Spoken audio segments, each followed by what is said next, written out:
Hi everyone. So what I want to try to explain today is why matrix multiplication works the way that it does. Now, if you are familiar with linear algebra at all, maybe you've taken a little bit of it or something like that, you've probably seen matrices being multiplied. And the problem with this is I think that most professors introduce the idea of matrix multiplication. They kind of show you the rules, but they don't show you why does it work this way? And so you can see, sure, it works. We can multiply matrices. They do everything that we expect them to do when we multiply them, but it doesn't really give you a good understanding of where did those things come from. So what I want to try to explain today is where do those rules for matrix multiplication come from? Why do you do it that way? And I think you'll actually see that they come around very naturally from trying to answer certain questions that we have when we are working with vector spaces and linear maps on vector spaces. So for the sake of simplicity, we're going to restrict our attention here to square matrices, really. The same kinds of principles, the same arguments I'm going to give are going to apply to all matrices, but just for the sake of keeping this video reasonably short, I'm going to stick with square ones. And in everything that I say here, we are going to take V to be some vector space over some field. And don't worry too much about what we're taking it over. You can just assume this is a vector space over the real numbers or over the complex numbers. Of course, everything that I say here really works for more general vector spaces over arbitrary fields, but frankly, if you want to just have Rn or Cn in mind here, that is really good enough. Again, I'm going to try to be as general as I can be, but mostly just think about standard vector space, whatever your favorite vector spaces happen to be. Now, if I have some vector space, then remember that what this means is that elements of this vector space, so if I have V and W as elements of capital V, then we can add these things together so we can form V plus W, and this is going to be another element of the vector space. And this addition should obey all the rules of addition that we expect, right? So we have things like associativity and commutativity. And then we can also multiply these vectors by scalars. So we're going to say that this is over a field F, and then if I have some alpha in F, then I can form alpha times V in the vector space V. Okay, so this just means that we can do scalar multiplication. And again, we want all of this stuff to obey the usual rules. I'm not going to go into huge amounts of detail here. If you're not familiar with what a vector space is, then maybe at some point I'll do a video in more depth about vector spaces like this, but just look up these definitions. Basically, again, if you think of Rn, if you keep that in mind, it behaves like Rn or Cn. A linear map from V to itself, and I'm going to call this V. So T is a map from V to V. This is a linear map if it is a function and it obeys the following. T of alpha V plus beta W should be equal to alpha T of V plus beta T of W. And I can't move back further because I didn't set things up correctly before I started the video. Okay, so this is a linear map. Now, linear maps are super important when we're talking about vector spaces because linear maps are the ones that preserve the linear structure on the vector space.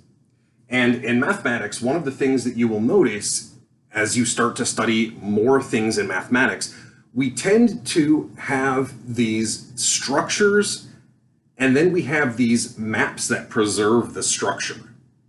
So, for example, with vector spaces, we have these linear maps. In some other situations, we have other types of maps that preserve the structure. So for example, if we're talking about group theory, homomorphisms are those maps which preserve the group structure. And in fact, this idea that a lot of things in mathematics boil down to some objects with structure and some maps that preserve those objects, well, that actually gets us into the realm of category theory, which strictly breaks everything down into some objects and the maps that we're interested in. But for our sake, this is what a linear map means. Now, one more thing that we need to talk about here and remember is the idea of a basis for a vector space. So a basis for this vector space V is a set of vectors which we're going to call E1, E2, all the way out to En,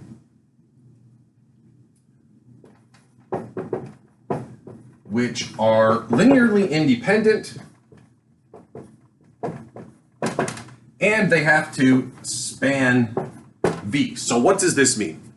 Well, it means that you can't write any of these as a linear combination of the others. That's the linearly independent part.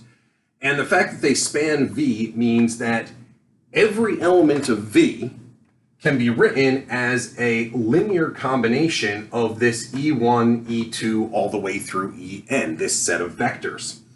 So if we want to write that down in fancy notation, we can say that this means that for all little v in capital V, there exists a set of V1, V2, V3, all the way out to Vn, such that little v is equal to V1 times E1 plus, whoops, that's an E, plus V2 times E2, and all the way out to Vn times En. So it is this nice linear combination here. By the way, there is a nice little bit of notation that I do want to mention here. So another way of thinking about this is I could rewrite this as little v is the sum from I equals 1 up to n of Vi times Ei. Now, you might have noticed that I write some things with a subscript and some things with a superscript. There are good reasons for this, but I don't really want to go fully into what they are right now because it gets us into the idea of what is a tensor, what is all this stuff doing. We will come back to this, but for now, just kind of follow along on the fact that sometimes I use the index on top as a superscript, sometimes I use the index on the bottom as a subscript.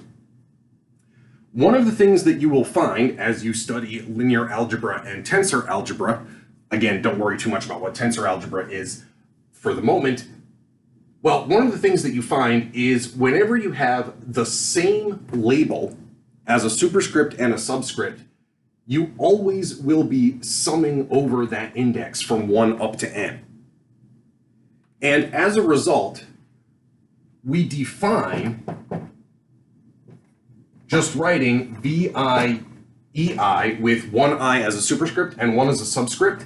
We define this to mean that you are summing over this index I. This is known as Einstein summation notation. Einstein, the famous Albert Einstein, really did come up with this notation, and he once joked in a letter that this was his greatest contribution to mathematics.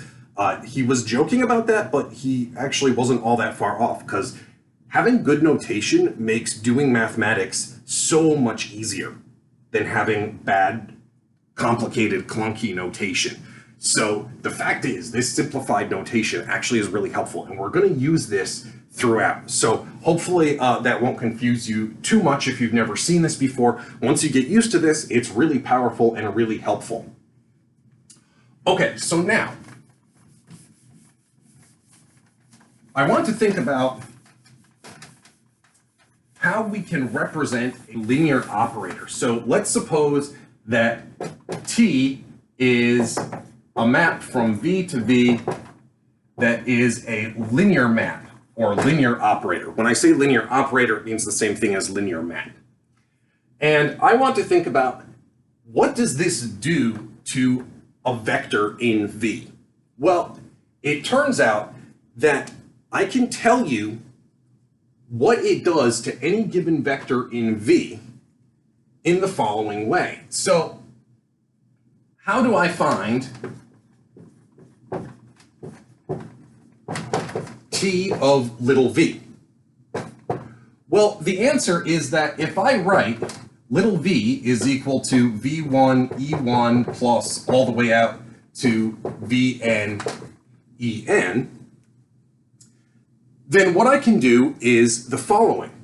I can say that T of V is then equal to the operator T applied to this huge linear combination here. In other words, to this V1, E1 sum all the way out to Vn, En. And what this means is that because T is linear, and this is really important because if it weren't linear, I wouldn't be able to do this next step. But because it is linear, I can now split this into V1 T of E1 plus V2 T of E2 plus all the way out to Vn T of En. And if we want to kind of succinctly write all of this using Einstein's summation notation, we can say that T of V is simply equal to Vi times T of EI. What this means is that once I have chosen a basis for my vector space, all I need to know in order to know what T does to any given vector, all I have to do is know what does T do to the elements of the basis. And that's literally it. So, is there a nice way that we can represent what is going on here with, what this operation T, what this map does to the elements of the basis, and a way that we can represent our vectors that is going to make this particularly easy? Well, the answer is kind of yes, because here's what we can do. See, remember, T of EI, this is some other vector in our vector space. And so, in general, this is going to be some linear combination of a bunch of different vectors. I mean, you can see that it's written out as a linear combination. Obviously, it is a linear combination. So how can we represent what T does to a basis element? Well, the answer is we can write T of EI is going to be equal to some combination, T of EI, the jth component, times EJ in the basis. In other words, we can write this vector as a linear combination of the original basis. Now, more generally, a convenient way of representing a given vector, if I can write it out as a linear combination of the basis, and this works in general, not just for what happens when I apply T to the basis, we can think of if some vector V is equal to Vi times the basis, whoops, that's a J, times the basis EI, well, what I can do is I can say, okay, I'm going to write out all of these coefficients in a column list, like this. So we're going to write V1, V2, all the way down to Vn in a column. This should look familiar to you if you've seen vectors before, right? This is just representing things as a column vector. But notice, column vectors only really make sense once I have chosen a basis. It is important to choose that basis first. Without the basis, Everything else is this has no meaning if I don't know what basis you are using, because really what this means is go back and my vector v is a linear combination of the basis vectors, so I need to know what basis I am using. It's an important point. Okay, so what that means then is I can write out what this operation does to each of the basis vectors, and I could write those out as columns as well. Now, let's think about what happens to t of v. What are the components going to be? So I'm taking some vector v, I apply the map t, and I want to know what are the new components going to be? Well, we know that t of v is going to be equal to, and this is where, by the way, this Einstein summation notation is going to become super useful. This is going to be equal to vi times t of ei. But we said that t of ei can be written out like this. So this is going to become vi times t of ei, the jth component in the ej direction. Now that looks a little bit weird, horrible, and complicated. It really does. Even with the Einstein summation notation, it's kind of a mess. But it turns out that it's not really so bad. So what is this saying? Well, what it's saying is I want to take, in order to get the j component of this transformed v vector, in order to get the j component, what I need to do is I take vi times the jth component of what happens when I apply t to the ith basis vector. So let me say that again, because this is complicated. When you see it, it has this nice pattern to it, but it is a little bit complicated. You take the basis vector ei, you apply t to it. Then you take the component vi and you multiply that times the jth component of this transformation of ei. And then you add together all of those in order to get the jth component. So for each value of I, for each 1 through n, I'm going to do that. There is a really clever way that you can write this out so that you keep track of all of this stuff at once. And this is where matrix notation comes into play. So how could I write this out in a way that makes everything really nice to keep track of? Well, the answer is very simple. Well, it's not very simple, but it's neat. Let's put it that way. It has a neat way of doing it. The way that we're going to do this is we're going to form a grid, in other words, a matrix, and the entrances in this, or the entries, I should say, not the entrances, we're not actually going into the matrix, but the entries in this grid are going to be the components of what we did to the basis vectors. So what we're going to do is we're going to put, you transform E1 and you put the first component of that transformation in the upper left. Below that, you take what did you do to E1 and what is the second component that would go with E2. And you keep on going like this down the column, and you go down to T of E1, and you put the nth component of it. In the next column, you put T of E2, the first one, and then you do T of E2 second component all the way down to T of E2 nth component. At this point, you realize that you made your matrix too small and you erase the right-hand side.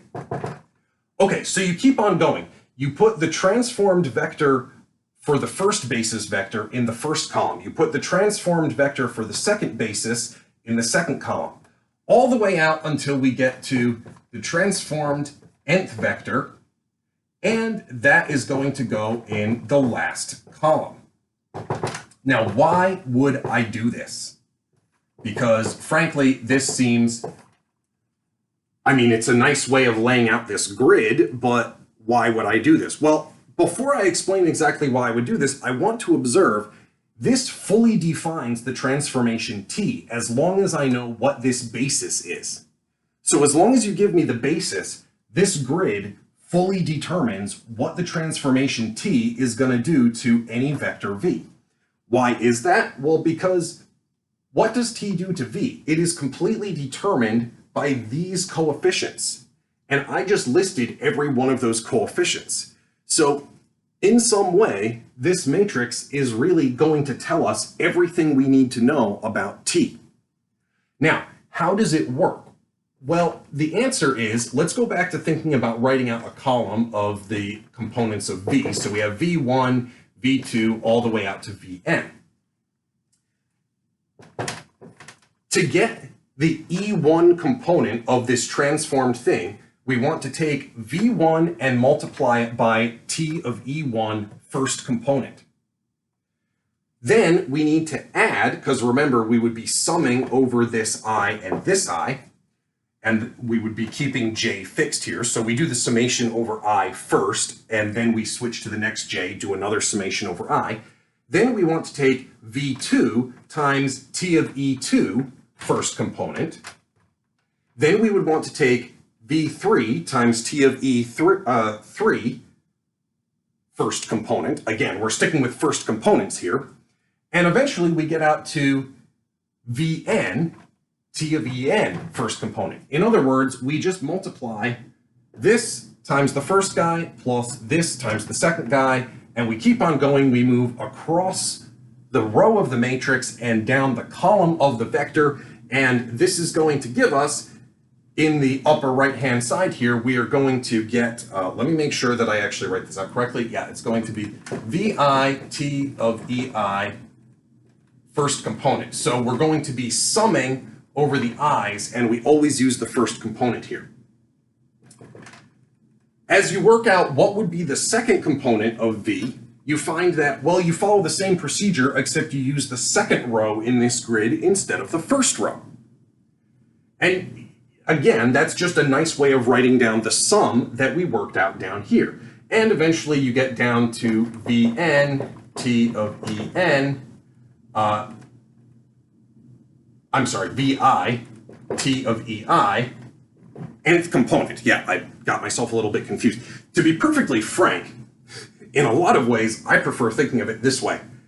This is just a convenient way of actually doing the calculations. So what we've worked out is, if you express the transformation T as a matrix, and you express your vector V as this column vector, then what the transformation T does to your vector V is the standard matrix times vector operation that you learned in linear algebra. You multiply going across the row and down the column, you add the results, and that gives you the first thing. You take the second row and you multiply across the row and down the column, that gives you the second entry, and so on.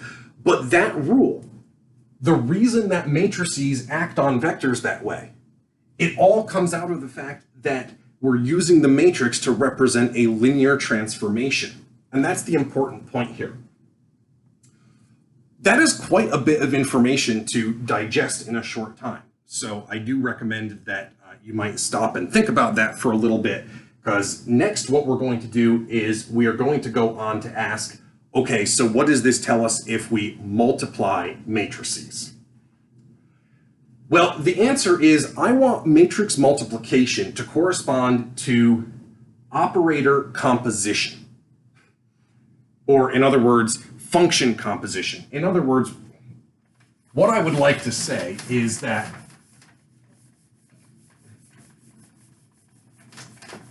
if I have two linear operators, P and Q, mapping V to V, and they are linear maps, then what I want to say is that the product,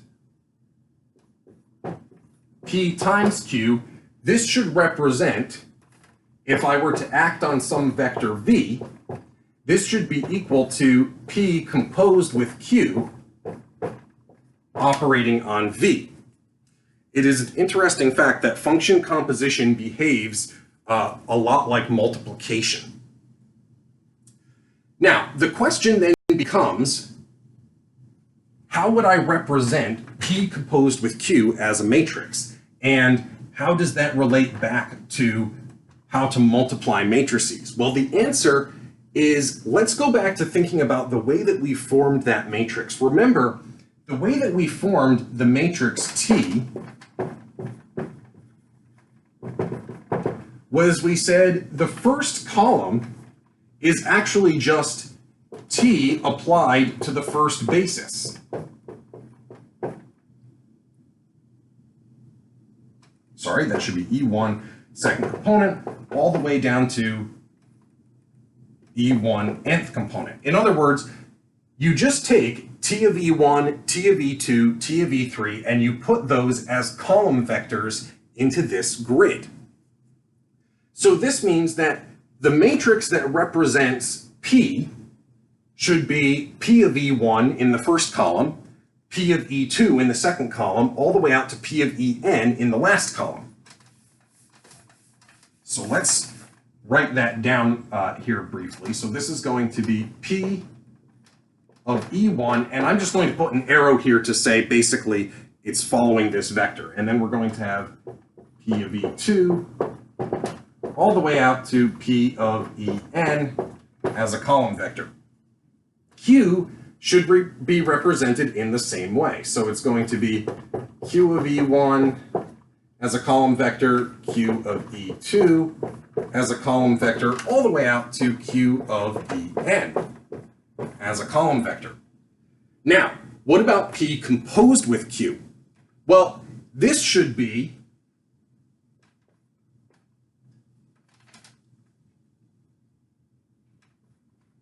give me a moment to write this out here.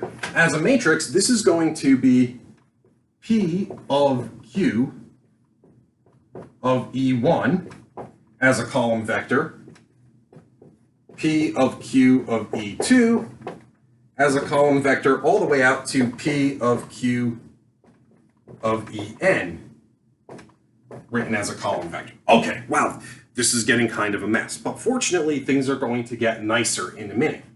So the only questions that we have are, well, we have a couple of different questions, but the first question we have is, what does this look like? And the second question that we have is, how would we get that from these two matrices? Now, I want to observe, first of all, there has to be a way for us to figure out what this matrix should look like based upon these two matrices. Why? The answer is, this matrix completely determines the linear map P. That means everything about P is determined by this matrix. Well, as long as we have the basis chosen and fixed. But remember, everything here assumes that we've picked this basis. So once we have that basis picked, this completely determines the map P, and this completely determines the map Q. So in some way, I must be able to work out what is P composed with Q from these two matrices. The only question is, how do I do it? Well, it's actually not as bad as you would think, because remember, this first column is actually Q of E1. I just want to hit Q of E1 with P, and I want to drop that into the first column here. But how do you work out P acting on Q of E1? What is that vector? Well, go back to what we said like 4 minutes ago in this video. We said one matrix acting on a column vector, you just multiply across the row of the matrix and down the column of the vector, and you plug that into the corresponding row slot. So P of Q of E1 is going to be the top row of the P matrix multiplying the first column of the Q matrix, and that goes into slot 1. The second row times the first column summed together is going to go into the second slot. The third row times the first column will go into the third slot, and so on and so forth. What about the second column? Well, same deal, except this time I want to do Q of E2. So that means I want to apply the matrix P to the column, the second column in this matrix for Q. Because remember, this second column is really just Q of E2. So I apply this matrix to this column vector, and I plug that into the second column in this matrix. But what we just said, that is how matrix multiplication is defined, right? You multiply across the row of the left matrix and down the column of the matrix on the right.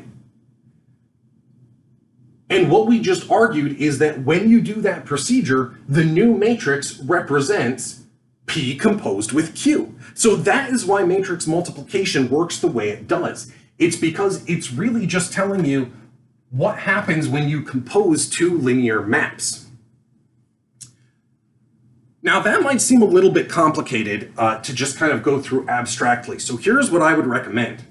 Start off by working a few examples yourselves using just say 2x2 matrices to begin with. Start off by just doing that. Think about a real vector space, just take R2, the plane, the basic Cartesian plane, and see if you can work through this kind of abstract discussion and do it for a couple of specific examples. Maybe go pick out a couple of your favorite rotation matrices or something, and try to understand how all of these things fit in there. So think about, okay, here's my basis.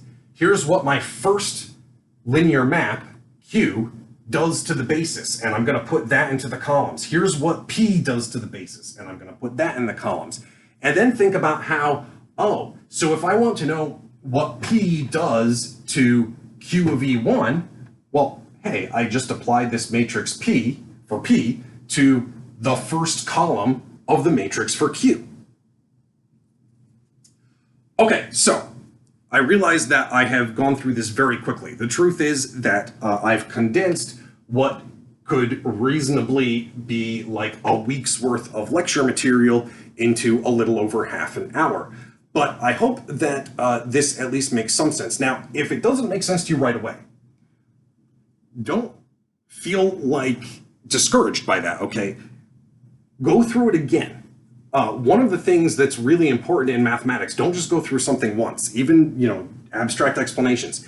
Go through them a few times because they often make more sense the second time around. And keep pausing whenever you see something that you don't fully understand. Pause it and ask yourself what's going on there. And maybe write down some concrete example and see if that concrete example makes sense to you once you do that. Because, it's all well and good to work out these problems in the abstract, and eventually you want to be able to talk about things purely abstractly with no specific example in mind necessarily, but it is a really good idea. And when I'm learning something new, I also like to think about a concrete example. Like when I start thinking about, let's say, algebraic varieties, that's something that I don't know a tremendous amount about and wish I knew more.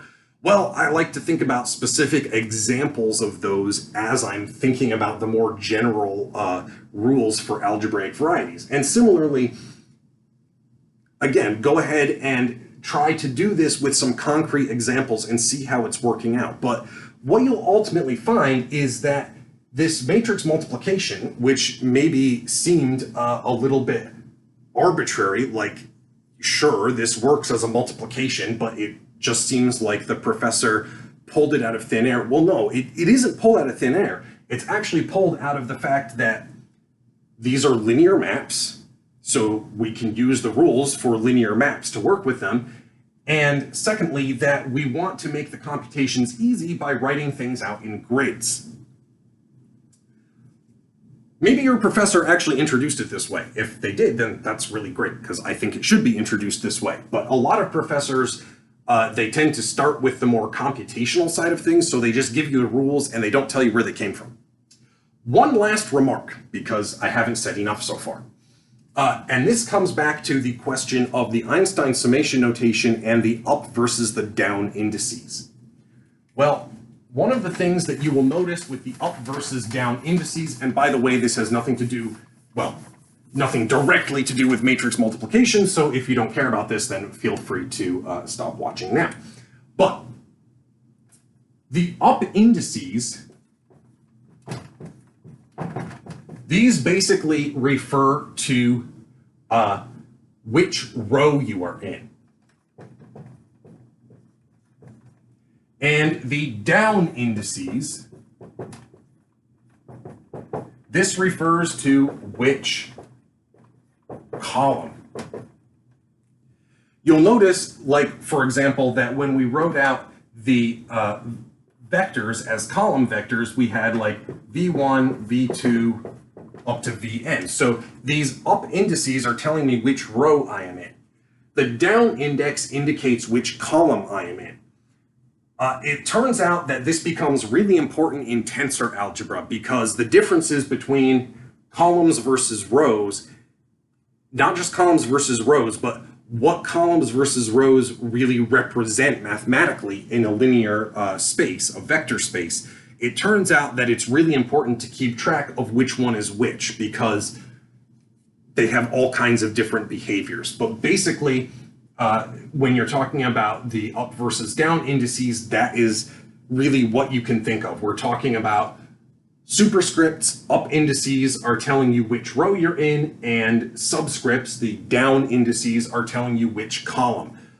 Again, it's really more that rows and columns tell you whether you're working with an up index or a down index, really, because eventually you work with lots and lots of indices with tensors, and you can no longer just think of it as rows versus columns. But it turns out also that these up indices versus down indices, they have different transformation properties when we're talking about what happens to this stuff under a linear map. Well, it turns out that the up indices transform one way and the down indices transform the other way. If you've seen this before, the columns, the up indices, are basically representing vectors, and the, why did I say columns? The up indices, well, they give you a column, so which row. And then the other is representing what is called a covector. If you've seen anything in quantum mechanics, this is like the difference between a ket vector and a bra vector. But again, that's neither here nor there. The point is there's a lot more interesting stuff to say about why we would use an up index versus a down index, and hopefully you guys will be interested in that and able to see it at some other time. Anyway, I hope that this has been at least somewhat helpful to you if you've been learning matrix multiplication and didn't really feel like you understood where it comes from or why you would ever think to do that. Hopefully, see, if you follow through that discussion, if you start asking yourself, well, I have a linear map, how would I represent my linear map?